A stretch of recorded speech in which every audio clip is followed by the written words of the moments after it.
Hello, you all. How are you doing? Today is Sunday, February the 9th, 2025. And first of all, I'd like to apologize. I know it's been almost a week since I made my last video.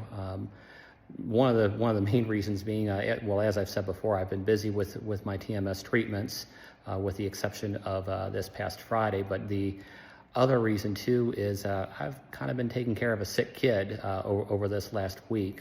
He's doing better than he was, but he came down with a very nasty cold. I mean, nasty, lot of coughing at one point.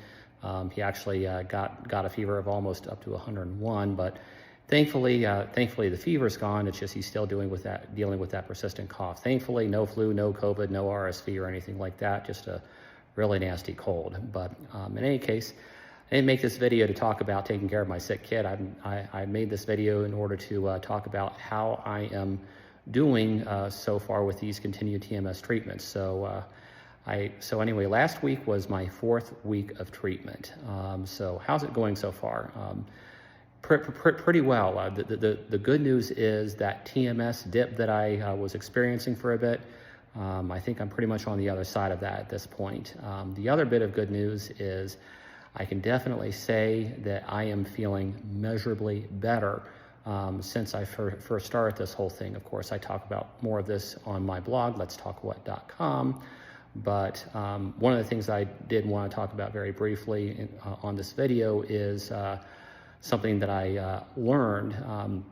So in any case, it is apparently very important that you get at least a minimum of about 5 hours of sleep before each TMS treatment.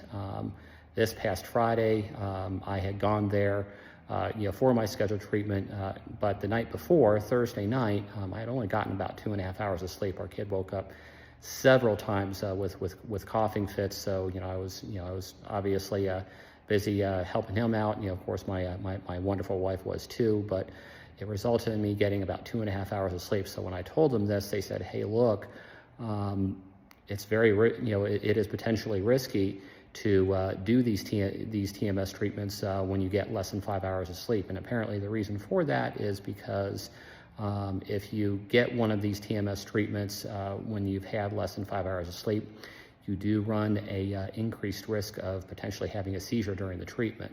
And so they didn't want to do. They really didn't want to do the treatment. I mean, they didn't flat out refuse to do it, but they said we really would recommend not doing the treatment. So despite being a little bit disappointed, I did heed their advice. I headed home.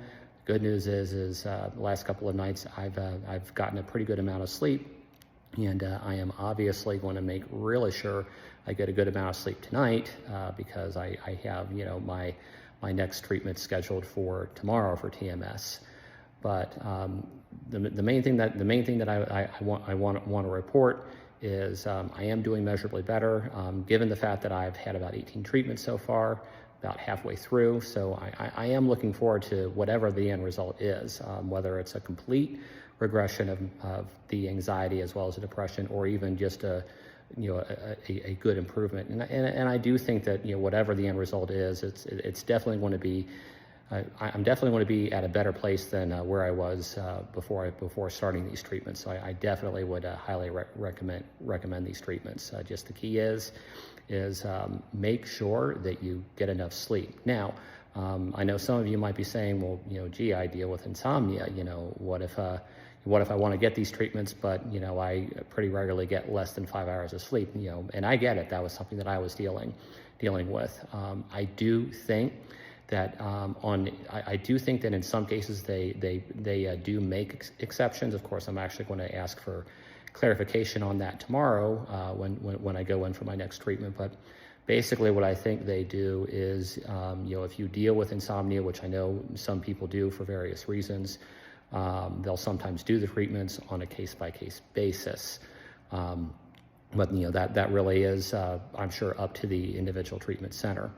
But in any case, so far so good. I do feel like I'm moving in the right direction. So in any case, please look at my blog too, letstalkwhat.com, because I do discuss how I'm doing with these treatments in a bit more detail. And I also continue to talk about the other insights that I continue to gain with this anxiety journey. But in any case, I'm going to wrap this up for now. But as I continue to say, if you are struggling with anxiety or depression or any other mental health issue, please know you are not alone. I hope you all have a good day and a good night, and take care.